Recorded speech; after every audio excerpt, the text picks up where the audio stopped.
Ibnu Abbas. Bahkan dalam riwayat itu diriwayatkan dalam Bukhari hadis 86 dan Muslim hadis 583. Kemudian ada yang ketiga dari Ibnu Abbas juga mengatakan, kunna na'rifu in qada'a sholati Rasulillah bil takbir. Kami tahu kalau sholatnya Rasulullah itu sudah selesai itu dengan suara takbir.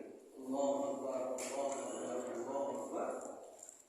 Terdengar, oh berarti sudah selesai sholatnya. Jelas ini. Jadi orang-orang atau ulama-ulama dan umat Islam yang melakukan zikir dengan suara seperti yang biasa kita lakukan, ini menurut satu pendapat adalah hukumnya sunnah, karena ini dilakukan oleh Rasulullah Sallallahu Alaihi Wasallam dan para sahabat-sahabatnya.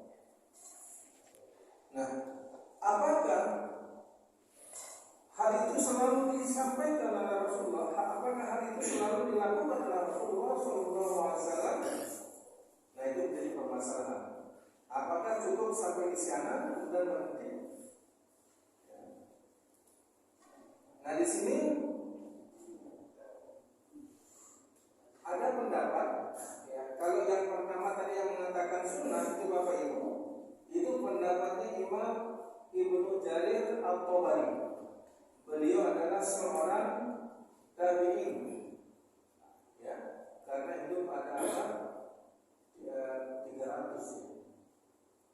ya, tabi'in ya, dari tabi'in, dan juga diikuti oleh Ibnu Hazm wa Syekhul Islam Ibnu Taimiyah wa ghairihi. Nah, di sini kalau kita sebut Ibnu Taimiyah, ini adalah tokoh dari mazhab Wahabi. Ya. Nah, menurut Ibnu Taimiyah, sunnah hukumnya kita kalau membaca zikir dengan suara, mengikuti sejalan dengan pendapatnya Ibnu Hazm dan Imam Ibnu Jarir At-Tabari, dan masih banyak yang lainnya. Dalilnya apa? Ya, hadis 3 dari Ibnu Abbas tadi. Kemudian ada pendapat yang mengatakan itu tidak selalu disampaikan dilakukan oleh Rasulullah SAW. Nah, pendapat ini disampaikan oleh Imam Syafi'i dan Jumhur.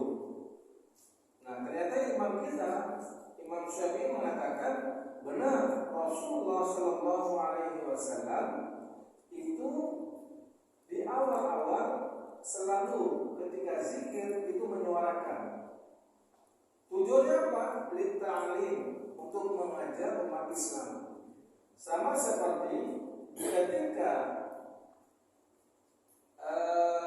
Imam Asy-Syafi'i itu kalau jadi imam, Bapak Ibu, itu tempat sholat Imam Syafi'i itu naiknya segini kurang lebih, bahkan setengah meter dari tempatnya makmum. Kenapa?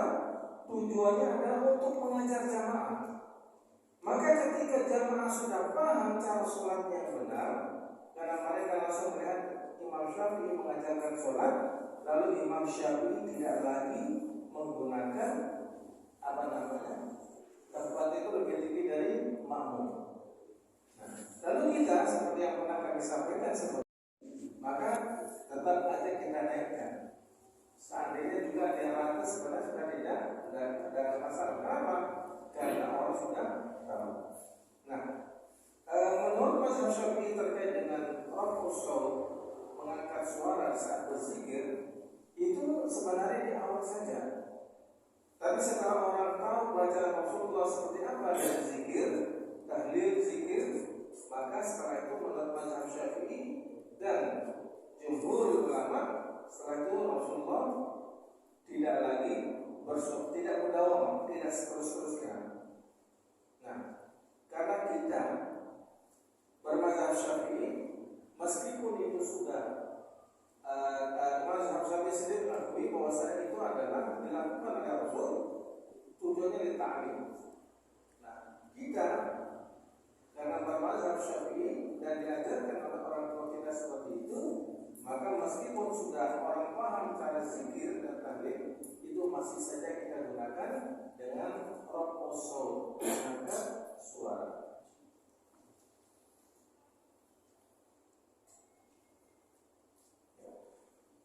Di sini Imam Syafi'i menjelaskan, ya saya kira mengeraskan suara itu boleh katanya, karena tujuannya adalah untuk mengajar manusia bagaimana cara berzikirnya Rasulullah SAW.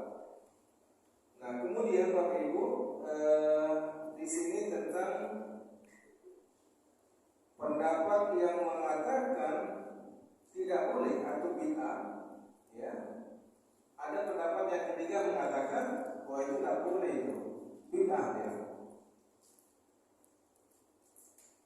Maka pendapat yang mengatakan bahwasanya berzikir dengan suara, dengan mengangkat suara itu bid'ah, itu dibantah oleh para ulama. Ulama mengatakan, wa amma man qala innal jahra bidzalika bid'ah faqad akhta'a. Fakaifa yakunu syai'ul mahmud fi 'ahdi Nabi sallallahu alaihi wasallam bid'ah? Orang yang berpendapat bahwasanya mengangkat suara ketika berzikir itu adalah bid'ah, ini adalah pendapat yang salah. Bagaimana bisa dia mengatakan demikian? Padahal hal itu sudah dilakukan oleh Rasulullah Sallallahu Alaihi Wasallam. Logikanya, masa Rasulullah yang membawa risalah lalu mengajarkan kita dengan suara yang mengangkat suara saat berzikir, lalu kita mengatakan itu adalah perbuatan bid'ah? Tidak benar. Ini dibantah pendapat yang mengatakan mengeraskan suara itu adalah sebuah bid'ah, itu tertolak. Ya. Kemudian dikatakan oleh Syekh Sulaiman bin Sahman rahimahullah, sabada zalika 'ala Nabi sallallahu alaihi wasallam bi fi'lihi wa taqririhi, wa kana as-sahaba yaf'aluna zalika 'ala 'ahdi Nabi sallallahu alaihi wasallam ba'da ta'limihim iyyahu. Kata Syekh Sulaiman bin Sahman, ini setelah ditetapkan, telah berjalan pada masa Rasulullah SAW, Rasulullah langsung menjalankan dengan zikir, dengan suara itu, dengan suara keras. Keras dan artian yang biasa kita pakai, ya.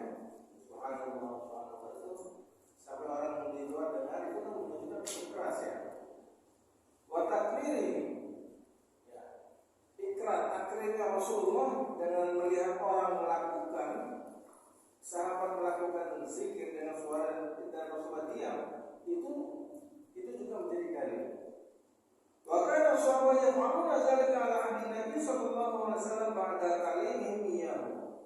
Sahabat melakukan apa yang mereka dapatkan dari Rasulullah saat Rasulullah menjelaskan atau membaca zikir dengan suara, dengan mengangkat suara. Nah, dari sini Bapak Ibu, bahwasanya sangat kuat pendapat yang mengatakan bahwasanya mengangkat suara ketika kita berzikir itu dalilnya sangat kuat. Nah, bagaimana dengan pendapat yang menentang seperti tadi yang mengatakan bid'ah? Dan ini ada juga yang mengingkari, tidak benar. Ada pendapat yang mengatakan tidak benar itu kalau Rasulullah itu dengan suara agak keras itu berzikir, katanya. Karena dasarnya adalah firman Allah, wazkur rabbaka fi nafsika tadarruan wa khifatan wa duna jahri minal qawli bil ghuduwil asal. Ini dasarnya. Cuma logika saya Bapak Ibu, Rasulullah itu orang yang paling paham dengan Al-Quran. Masa Rasulullah tidak paham ayat ini? Karena ayat ini turun langsung ke Rasul melalui malaikat Jibril. Rasulullah paham. Allah menjelaskan doa dalam bersebutlah nama Tuhanmu dalam dirimu, ya, dengan rasa tadarruk wa khifah, rasa takut, dan tidak dengan mengeraskan suara. Paham Rasulullah. Tapi Rasulullah juga melakukan zikir dengan suara, ya, meskipun itu dikatakan oleh mazhab kita Syafi'i mengajarkan kepada sahabat cara Rasulullah atau baca bacaan yang dibaca oleh Rasulullah ketika tapi setelah itu Rasulullah tetap melakukan zikir dengan suara dan Rasulullah tidak melarang. Ini artinya apa? Bahwasanya perbuatan ini adalah pendapat yang kuat. Sedangkan pendapat yang mengatakan bid'ah, seperti yang tadi saya katakan, itu tertolak, ya. Itu tertolak karena ini dilakukan oleh Rasulullah. Masa Rasulullah membuat bid'ah mustahil, ya. Baik. Nah, terus di sini Fahim anna qawla rajih. Nah, yang penting sekarang pendapat yang paling kuat adalah annahu yusannu zikr adbari sholawati ala wajhil masyhur. Disunahkan kita berzikir